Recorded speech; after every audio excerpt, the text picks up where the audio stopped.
tere tulemast kuulama konservatiivse kristlase saadet. Iganädalane vestlus usu, poliitika ja kultuuri teemadel. Teiega on täna Marko Müürisepp ja Hans-Kris Loime. Tere tulemast kõigile konservatiivse kristlase saate vaatajatele. Täna on meil siis tehniline lahendus loodud läbi videosilla Teamsis Markoga, kes on Liibanonis, aga sellest ei jää saade tegemata, sest teemaks on väga oluline immigratsiooni ja võõramaalaste küsimus. Tere Marko, kuidas sul läheb Liibanonis? Tervist, jah, ma olen siin koolis oma doktorikraadi õpingutel Palamandi kloostri küljes olevas koolis, mis on siis õigeusu klooster ja Antioquia patriarhaadi kõige tähtsam klooster, et alles siin oligi Antioquia patriarh, oli siin pühapäeval, andis meile armulauda ja sain ka tema kätt suudelda. Et ega me ei ole täiesti suvaliselt valinud Liibanoni selleks kohaks, kus me teeme oma saate immigratsioonist. Et kõigepealt ma räägin natukene kirikuisade nägemust immigratsiooni kohta, siis arutleme ja siis räägin, et miks me seda saadet siit Liibanonist teeme, et siis te saate aru, saate lõpupoole te juba mõistate, et miks me valisime just selle riigi, kus seda saadet teha. Aga nagu ikka, tegu on selle mõõdikuga, mis muudab konservatiivsust ja liberaalsust Postimees Hääleandja andmetel ja täna on meil siis saade number 11. Jah, täpselt. Aga ennem kui lähme selle huvitava teema juurde, mis puudutab immigratsiooni, kas käime läbi korra, et mis meil siin kodus ka vahepeal juhtunud on? Jaa, ikka muidugi. Et Kris Kärnerist sai vaba mees nüüd, et tema enam Isamaa fraktsiooni Tartus ei kuulu. Et mis sa arvad sellest?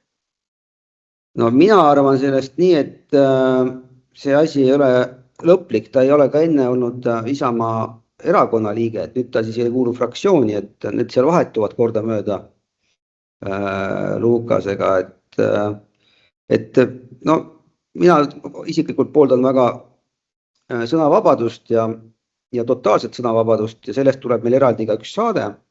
Selle saate me oleme planeerinud märtsi algusesse, kui ma nüüd kohe, kui mul tuleb meelde, minu meelest märtsi algusesse, ma kohe ütlen.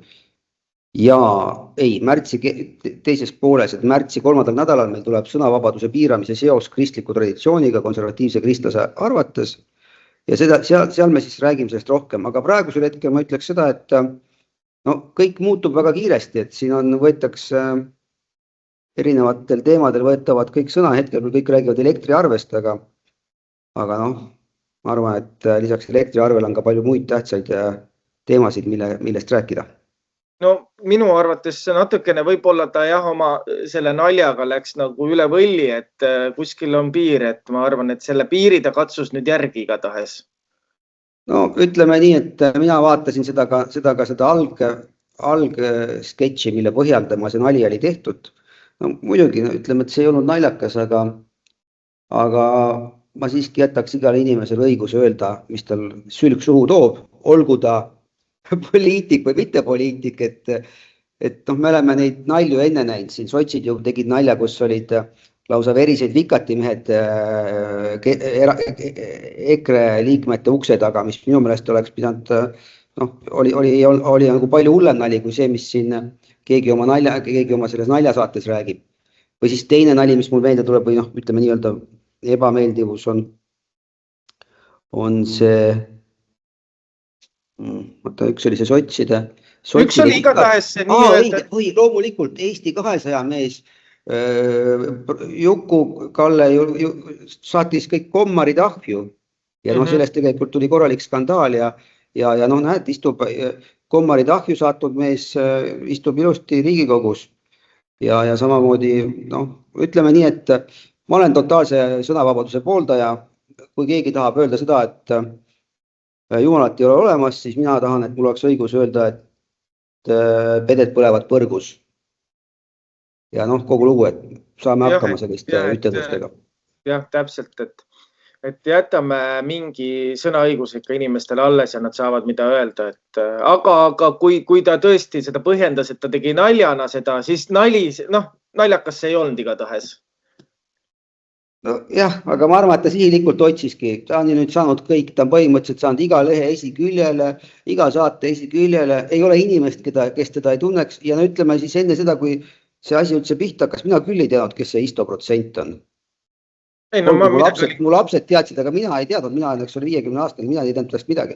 Aga nüüd teavad 60-70 aastased inimesed, et kes on Chris Kärner ja no need, kes tahavad, et keegi krõbedalt ütleks, katsetaks neid piire, küll nad siis talle ka hääle annavad. Aga olgu, jätame praegu Tartu küsimused ja liigume edasi oma saate põhiküsimusega, mis on siis immigratsioon ja see poliitika seal juures, et avad meile natukene siis seda saate esimeses osas. Nojah, see küsimus ongi selline, et kas sisserände piiramine kultuuriliselt väga erinevatest riikidest on sobilik konservatiivsele kristlasele või mitte. Ja nüüd on niimoodi, et kirikuisad, kirikuisad, kes elasid kuni 7.–8. sajandini, suhtusid immigratsiooni ja võõraste vastuvõtmisesse peamiselt kui kristlikusse kohustusse. Aga see ei olnud mitte immigratsioon, vaid see oli, kui keegi teekäija tuleb või keegi tuleb, reisib, tuleb, sa peaksid talle pakkuma talle nii-öelda öömaja ja see tugines piibli käskudele, et ärge unustage külalislahkust, sest selle läbi on mõned ise seda aimamata võtnud külalistena vastu ingleid ja see on siis kirjast Heebrealastele 13.2. No ja see läheb tegelikult tagasi, läheb seal Vanas Testamendis on selline kuulus Soodoma ja Gomorra linn ja Soodoma ja Gomorra linnas oli samamoodi Lotile ilmusid kolm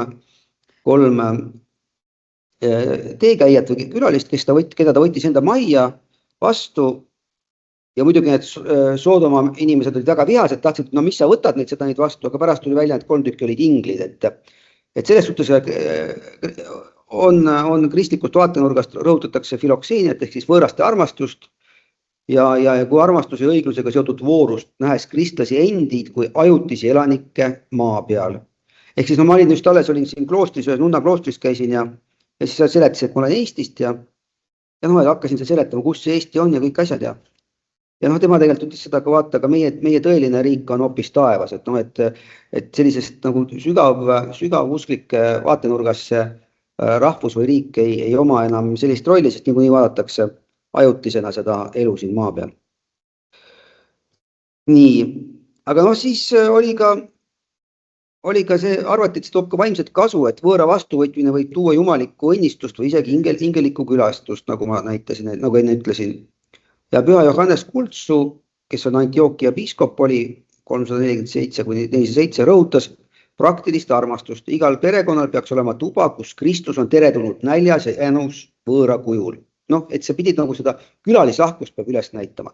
Aga ega siis siin ei ole öeldud, et need võiksid tulla eluks ajaks sinu juurde elama jääda. Aga ma segan korra vahele sinu sellele mõttele, et kui täna tuuakse või need inimesed näiteks, ma võtan Inglismaa lihtsalt näiteks, et nemad väga kutsusid neid endale külla, aga nüüd karmistavad seda poliitikat ja kuidagi ei saa neist enam lahti ja peidavad neid hotellides ja igal pool mujal, et mis sinu arvamus sellest? Kuidas seda tõlgendada, kas seda saab tõlgendada niimoodi selle sama asjaga, mis sa just rääkisid? Selles suhtes, et sa peaksid olema külalislahkust üles näitama, et kui keegi on sealt läbikäigul või ta on kuhugi liikumas, et selles suhtes, aga Inglismaale sa ei ole läbikäigul, sa pidid sinna spetsiaalselt sinna minema ja mul ei ole nagu sellist otsest ütelust, et see ma pärast räägin küll, et osa neid, et kuidas siis suhtuvad, et kirikud ütlevad tõesti, et me peaksime nende eest hoolitsema, kui nad juba tulnud on. Et see ongi selline lugu, et see tagasisaatmise kohta ma ei oska nagu midagi öelda. Aga kui nad sooritavad kuritegusid ja ütleme, muudavad nende kohalike inimeste elu täielikuks põrguks, siis ei jää ju... Muideks, selle kohta on öelnud, selle kohta mul tuleb. Vaata selle asjaga niimoodi, et kus see siis oli, keegi püha, ma pärast juba tulen ka, keegi ütles seda, et igas riigis sa pead käituma seal nagu riigi kombe kohaselt. Ja kui sa lähed kellegi külla, ega siis vanasti ka, kui sa läksid kellegi üle 2000 või 2000 aastat tagasi, kui sa läksid kellegi koju, ega sa ei hakanud siis peremehest otsuseid tegema, et selles suhtes, et siin näiteks on ka inimesed väga külalislahked, aga ma ei lähe kunagi istuma peremehe kohale ega mingeid asju tegema.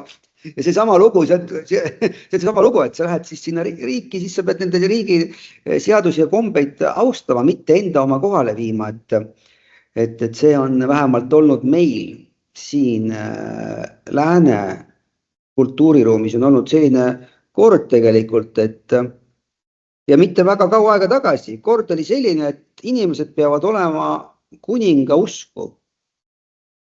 Ehk siis tähendab seda, et mingisugust lääne kultuuriruumi traditsioon on see, et mingisuguseid muu Sa kuulad saadet Konservatiivne kristlane. Uued osad ja värsked vaated ootavad sind siinsamas igal nädalal. Pane meie kanalile like ja subscribe. Nii aitad meil hoida kristlikku maailmavaadet pildis ja jõuda veelgi rohkemate kuulajateni. Usu esindajad ei peaks üldsegi aktsepteerima, nad peaksid kõik konverteeruma siis anglikaani uskusele Inglismaal, mitte jätkama oma muude usundite harrastamist. See on selline lääne traditsioon. Ma just õpin praegu kristlaste ajalugu, Araabia kristlaste ajalugu Ottomani impeeriumis ja enne seda ka nende kalifaatide all. Ja siis meil toodi just välja erinevus, et kui siin oli nii, et need jäid kristlased võisid jääda, säilitada oma usu ja maksid lihtsalt selle nii-öelda kristlased maksu või sellist nagu tasu selle eest, et nad kristlased on, eks ole. Aga siis just näiteks Lääne-Euroopas oli alati selline lugu või läänemaailmas oli see lugu, et seal ei olnud sellist, et sa võisid harrastada mingisugust oma usku, see pidid olema kuninga usku. Aga kuidas siis ikkagi, ütleme, et Inglismaa seisukohast, nad peaksid siis juurde neid võtma või? Need inimesed peaksid käituma nii, nagu Inglismaal enne käitutud on. Ma kahjuks kardan seda, et seda ei juhtu seal enam, et see rong on nende jaoks läinud. No vaata, Suurbritannia ja Prantsusmaa ja need on sellised suured koloniaalriigid, et nendega peab ka nagu võtma arvesse seda, et mida nad enne nendes oma kolooniates teinud on, et ütleme, kui mõnes mõttes need on nende enda riigi kodanikud olnud, osa nendest, nende enda kolooniate järeltulijad, et siin ma, nendel on väike selline koloniaalne nagu võlg või näiteks Prantsusmaal oli seal Alžeeria, nad ju inimesed pidid põgenema, muidu tahaks kõik maha löödud seal revolutsionääride poolt või selle, ütleme, kes siis vabadusvõitlejate poolt, et selles suhtes sellest ma saan aru, aga meie siin Eestis, meil ei ole ühtegi kolooniat olnud. Jaa, aga täna just kuulsin huvitavat juttu, et nimesi ei hakka avaldama, aga istusin ühes seltskonnas ja siis üks inimene ütles, et ämmaemandad juba panevad meil sünnitusmajas juba, et neid, et kes on välismaalased ja kes on eestlased sünnivad. Et need, kes välismaalased ja kolmandatest riikidest tulnud on, et neid on tunduvalt rohkem, kui on eestlaseid. No see lugu on ka jälle selline, et jälle minu õpingute juurde tagasi minnes, siin olid mingid perioodid, olid meil siin näiteks siin Lähis-Idas, kus siis sündis kristlasi palju rohkem kui muslime, kuigi nad olid muslimite nagu valitsejad olid need muslimid. Aga siis, et nendel olid sellised nagu head sotsiaalmajanduslikud võimalused. Ja tundub siis niimoodi, et praegu nendele nii-öelda mitte põliselanikele Eestis tunduvad need võimalused niivõrd sotsiaalselt head, et nendel on nagu rõõmsad neid lapsi teha, sest et võrreldes nende kodumaal oleva süsteemiga on see kõvasti parem. Meie inimestele või ütleme siis põliselanikele need ütleme siis toetus ei tundu nii hea ja sellepärast nad teevadki vähem lapsi. Ehk siis põhimõtteliselt selle alusel võiks öelda seda, et meil on nende igasuguste vähemuste suhtes väga privilegeeritud seisukorras on nad. Okei. Lähme siis edasi, sul jäi siin kuskil tekstis. Ütleme, Püha Johannes Kultsoga, siis Püha Augustinus kirjutab oma Jumala linnast raamatus, et jälle ta räägib sellest samast, et see nägi see Abrahami rändamist ja võõrustamist tõi nagu eeskujuks, et need 3 meest, need inglid, kellest me rääkisime, olid sedavõrd erakordsed, et neid kui inimesi võõrustades ei kahelnud keegi, et Jumal oli nendes nagu prohvetites ja seepärast räägiti nendega mitmuses või jumalaga neis ühesuses. Ja et noh, võõra vastuvõtmine võib olla tõesti selle ingli majutamine, et see on selline asi. Aga kui püha Maximus tunnistaja ütles, et heateod on nagu heaolu teod ja võõraste eest hoolitsemine on ainult head siis, kui need pole eneseuhkuse pärast, et palju inimtegevusi, mis on endast head, pole head, sest need tehakse eneseuhkuse pärast. Ja see muideks on üks asi, mis mind paneb nagu, vaatad nendel nagu selline, nagu kuidas on see moral high ground, et osa, noh, mulle tundub vähemalt osa nagu lääne ühiskonna nendest, lääne ühiskonna, ütleme siis vasakpoolsematest inimestest on nagu tunnevad ennast moraalselt nii kõrget olevad, et noh, et nad peakski nagu neid abistama, neid vaeseid üle maailma ja siis neid kõiki tooma kohale, kuigi tegelikult ega need inimesed ju tuuakse oma kodus tuuakse nad välja, nad tuuakse oma kogu sellest süsteemist tuuakse välja ja ma arvan, et pigem on kuritegelik olnud selline, ütleme, Rootsi ja selliste heaoluriikide, ütleme, heaoluriikide poolt propageerimine nendesse arenevatesse riikidesse, et tulge meile, meil on siin tore, ja noh, et siis, ja ma ütlen, et see natuke siuke nagu neid on tehtud, me oleme nii head, me aitasime neid kedagi välja, aga keegi ei tea, kas neid inimesi oli vaja üldse niimoodi välja aidata. Aga jah, see väga hea, sa tõid Rootsi mängu, et see on teema, mis inimesi, kõik räägivad sellest, et meil esimesed vangid hakkavad jõudma varsti siia, et kultuurilinna, et kui juhtub näiteks niimoodi, ma ei ole veel päris täpselt aru saanud, ma ei tea, kas need valitsejad ise ka saavad aru, et kas nendele vangidele kehtib siis Rootsi riigi reeglid või kehtivad neile Eesti riigi reeglid. Et näiteks, et kui see vang on näiteks taotleb, et ta tahab avavanglas olla, et ta käib, ütleb, et ma olen ausalt, ma muudan ennast, ma olen muutunud mees, ma soovin, et käia tööl, aga õhtul tulen vanglasse tagasi. Aga mis seal oli nii, et nad peavad ju nendega Rootsi reeglite järgi nendega käituma, sest nad on ju Rootsi vangid. Aga ma Rootsist tahan öelda seda, ma olen siin, saad aru, ma olen Liibanonis. Ma olen Liibanonis ja istun süürlaste ja liibanonlastega, õigeusklikega koos, eks ole, siin koolis, sööme ühiselamus, sööme siis lõunat ja läks juttu Rootsi peale ja saad aru, nemad rääkisid, oi, et see Rootsi on niuke hirmus koht, et seal on nagu niivõrd palju granaatidega neid sammuseid kuritegusid. Kas sa saad aru, süürlased Liibanonis räägivad mulle seda, et Rootsi on ohtlik koht. No ma ei oleks seda uskunud. Et no ega nad midagi nüüd ei räägi valet ka, kui mõelda selle peale, et seal on linnaosad, kuhu näiteks see politsei ei taha minna, eks. Et seal on mõni linnaosa, kus on ainult puhtalt sõjavägi läheb, sellepärast, et lihtsalt politseil on käed seotud selle asjaga. Aga seda on tõesti kummaline kuulda, et süürlased ja liibanonlased räägivad sellest, et Rootsi on ohtlik. Meie jaoks on ju Rootsi olnud alati sükene, ütleme, sükene väljund, et nüüd on lähed Nordic ja kõik on selline uhke ja tore ja nii tehakse, et me ise tahame võtta ju selle järgi enamus asju, et kuidas seal tehakse neid asju ja nii ettevõtluses kui ka siis hariduses ja spordis ja kõiges muus. Aga kui tõesti mõelda selle peale, et Rootsi tegi sellega lahti, et ta tahab saata oma neid immigrante ära sealt, kes on sinna tulnud, kes on sooritanud seal kuritegusi ja siis ma ütlen, meil on see järjekord on ukse taga, kes tahavad kõiki oma neid immigrante siia ära saata, et see on ainult sükene algus. Aga ikkagi algne kristlus oli selline võõraste kogudus, et kristlased elasid sageli tagakiusatuna ja rändasid, mis tõttu nad mõistsid nagu seda pagulaste olukorda. Aga ikkagi, aga nad ei toetanud piiramatut immigratsiooni, vaid sidusid selle sellise õiglusega, et see ongi Tertulianus näiteks ja Origenes ütlesid, et võõrad pidid austama kohalikke seadusi, kuid kristlased pidid neid kohtlema kui vendi. See on nagu selgelt kirjas. Ei saa mingisugust eraldi mingisuguseid nende seadusi ega isegi ka nende selliseid sügavaid kombeid ei ole nende kommete alusel ei ole võimalik kristlikes riikides elada, nad peavad elama kristlike kommete alusel.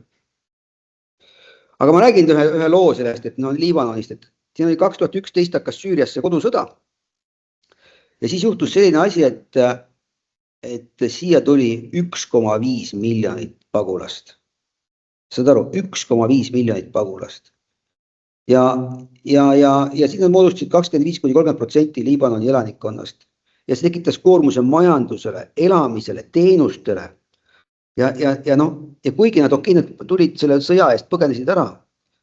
Aga siis oli nii, et siin oli selline majanduslik kokkuvarisemine ja siis tekkis nagu ikkagi suured pinged nende pagulaste ja kohalike vahel. Ja siis alustati ka siin muideks, ka Liibanonis alustati kampaaniat pagulaste koju minemiseks, rõhutades vabatahtlikku naasmist koju. No loomulikult nende majanduse jaoks algused oli pagulased täitsid mingeid tööjõuvajadusi, ehitus, põllumajandus, aga sellistesse mustadesse, sellistesse nagu madalatesse töödesse, eks ole. Ja mis nad siis tegid? Ülekoormasid infrastruktuuri, tekkis piiratud juurdepääs, nendel puudus haridusele ja tervishoiule oli nendel väga vilets juurdepääs ja Liibanon ise näiteks on nii väike riik, 4,9 Liibanoni miljonit inimest, et nad ikkagi nad soovivad, et tagasi läheks. No ja peale selle kunagi siia tuli 10% elanikest on siin nagu Palestiinast tulnud siis siia kunagi pagulased seal Iisraeli sõdade eest. Aga ütleme tänasel hetkel siin on 4,8 miljonit kodanikku ja siis koos ja pagulasi 1,1 jäänud, et nüüd on nagu see paremaks läinud, eks ole. Ja aga nagu siiski, ja neid hakkasid nagu tagasi minema, kui see Süürias oli režiimi vahetus, siis 500 miljonit läks juba 2025 tagasi. Aga ikkagi, mis probleemid on, et majandus on nagu viletsas seisus, inflatsioon on suur, eks ole, ja umbes 17% elanikkonnast, kaasa arvatud pagulased elab tõsises nagu toidujulgeolekuta. Ja paljud need pagulased elavadki siin, süürlased elavadki selle vaesuse piiril, töötavad nendes imelikes mustades töödes, madalate palkadega ja linnapildis on ka tegelikult niimoodi. Sa sõidad, eks ole, autoga mööda teed, osadel mootorrataste peal on inimesed ilma kiivritete 4 tükki peal, need ei ole kohalikud. Saad aru? Ja see ongi, see toob sellist isegi, need on põhimõtteliselt nagu vennasrahvad, need on Liibanon ja Süüria väga kõrvuti, eks ole, räägivad kõik araabia keelt, aga ikkagi see toob sellist nagu erinevust toob. Ja mis siis veel, ja siis nende lapsed koolis ei saa käia, eks ole, või osa saavad, osa ei saa, eks ole, osa elavad mingites, ma ei tea, täiesti nagu mingites nagu imelikes kohtades ja loomulikult see toob kaasa, lugesin ajalehest, siin oli see, et oli siin keegi röövis kellegi auto ära, pani kellegi inimese pagasnikusse ja sõitis sellega Süüriasse umbes nagu ja see suri ära seal tee peal. See oli lihtsalt suvaline pagulane, kes oli siin nagu autoröövel. Ja ütleme siis nii, et tegelikult on siin kohalike meestega rääkides ja on ikkagi see, et nad arvavad, et see ei ole hea, kui on palju pagulasi ja selles suhtes, et olgu nad, ja need inimesed tulid siia päriselt sõja eest alguses, eks ole, ja nad on osa ka tagasi läinud, kuigi siin on majanduslikult natukene parem kui seal. Aga ma tahaksin öelda seda, et kuigi kristlikust vaatenurgast peab aitama pagulasi, sõjapagulasi näiteks peab aitama. Meie võtsime vastu, kui hakkas Ukraina sõda, kui ei olnud veel teada, eks ole, kust kohast kui palju pommitatakse, me võtsime need inimesed vastu. Aga nüüd ma ootan, et need ukrainlased, kes töötavad Eestis, elavad Eestis, teenindaksid mind eesti keeles, õpiksid selle eesti keele ära või läheksid koju tagasi. Ja sama on ka nende, ütleme näiteks Ukrainast pärit olevad täisealiste sõdimisealiste meestega. Ma arvan, et nemad peaksid minema Ukraina sõdima. Meie saatsime raha, nemad peaksid ka oma panuse panema. Ma just mõtlen seda, et hästi palju on neid, ütleme, sellises vanuses Ukraina mehi, kes on tulnud pigem siia nagu peitu ja neid ei huvitagi see, mis seal toimub. Neil on siin hea, neil on siin kõik vajalikud teenused olemas, nad saavad siin Bolti sõita, nad saavad siin lihtsalt olla. Me neid ju välja ei anna ju. Ütleme nii, et see on üks selline asi, millega alguses kõik õige. Kui algas sõda, ma arvan, et oli kõik õige, me võtsime neid palju vastu, kõik oli õige. Nii nüüd on selge, et see sõda on seal mingisuguses staadiumis, eks ole. Seal on loomulikult kohad, kus on ohtlikumad, kohad, kus on vähem ohtlik elada. Ja ma arvan, et need, kes soovivad Eestisse jääda, peavad kindlalt eesti keele ära õppima ja siis integreeruma. Ja ma arvan kõikide nende sammust võõramaalaste kohta, et nad peaksid integreeruma. Siin vahepeal oli mingisugune artikkel, ma kahjuks ei ole lugenud, Müürilehes oli mingi artikkel, keegi mingi Bangladeshi inimene kirjutas seda, et umbes, et eestlased käituvad halvasti, et me ei ole multikultuurne koht. Me ei olegi mingi multikultuurne koht. Ei, see on eestlaste riik. Ja siin on võimalik olla kodanikel inimesed, kes ei ole eestlased, aga need inimesed peavad rääkima eesti keelt, hindama meie nägemust ajaloost ja põhimõtteliselt austama meie kultuuri. Et noh, jah, et see on tõesti õige on see, et väga palju mõeldakse seda, kes siia tulevad, et ja miks osad ka kohe lahkuvad siit, kas Soome või Rootsi, et nad ei suuda selle keskkonnaga kohaneda, aga nad ei peagi kohanema selle keskkonnaga siis järelikult, kui sest nad ei juba algusest peale, nad ei hakka seda riigikeelt mitte kunagi õppima ja neid kombeid ja kultuure austama, mis meil siin on. Et see on lihtsalt, jah, need on mõned üksikud tõesti, kes siia tulevad ja õpivad ja tõesti hiinlane räägib eesti keelt ja seda on tore kuulata. Isegi kohati nagu natukene, see ei ole halvaga naljakas, aga see on väga tubli, see on tõsiselt tubli, aga see on ikkagi nii väikene protsent, kes tuleb ja ära õpib ja tõesti pusib seda paremini kui Lasnamäel elav inimene, kes on juba viimased 40 aastat seal elanud, võib-olla rohkem, et no tuleb see tegelikult selle keele, sellega on tarvis nagu anda võimalus. No, ma nüüd põhimõtteliselt ainult teenindajatega räägin ainult eesti keeles, kordan mitu korda, ma ei tea, siis tõesti, kui nüüd väga ohtlikuks asi läheb, siis ma räägin, väga ohtlikuks läheb, siis ma lähen vene või inglise keele peale üle, et siis nagu rääkida, mis ma täpselt nende käest soovin, aga üldiselt ütled igal juhul, aitäh, palun, need sõnad nagu peaks ära õppima. Et kahjuks on nii, et meil on ikkagi paljudes söögikohtades vaata, meil on selline erisus, on võimalik tuua neid nii-öelda rahvusköökide töölisi kolmandatest riikidest, öeldes, mul on, ma ei tea, mingi Araabia köök või mul on Bangladeshi köök ja sa tood neid inimesi nende kvootide väliselt nagu sisse. Või ja siis muidugi, siis nad keegi ei õpi midagi, ei tea midagi. Ei, see ei ole normaalne, nemad peavad rääkima eesti keelt õppima ja igaüks on võimeline õppima selle keele ära. Selles suhtes, et tere, aitäh, palun, ma ei tea, piima. Üks asi on see, et see inimene on kokk või tegeleb mingisuguse sellise tööga, mis ei nõua nagu igapäevast suhtlust, aga kui sa tood Bangladeshist arsti ja arst ei saa aru, mis on niit või inimese pea või jalg või milline jalg on valus, siis on kurb. Ei, aga mis suhtes, aga ettekandjad samamoodi, kullerid samamoodi, okei. Minu meelest on täiesti vale see, et kulleritele ei kehtestatud mingisugust samust keelenõuet. Kunagi, kui meil olid taksojuhtid olid keelenõue. No mis siis, et täna seda arvutiga teha, aga võib-olla sul juhtub seal autos midagi, võib-olla sul läheb süda pahaks, võib-olla sul hakkab, ma ei tea, mingisugune, juhtub mingi meditsiiniline asi, kus inimene mitte midagi aru ei saa. No see ei ole normaalne. Hakkad seal kuskil Google Translatoriga, aga võib-olla sul nagu on interneti aeg on otsas. Ei saagi, interneti aeg on otsas, siis autojuhil öelda, et ma hakkan nüüd ära surema.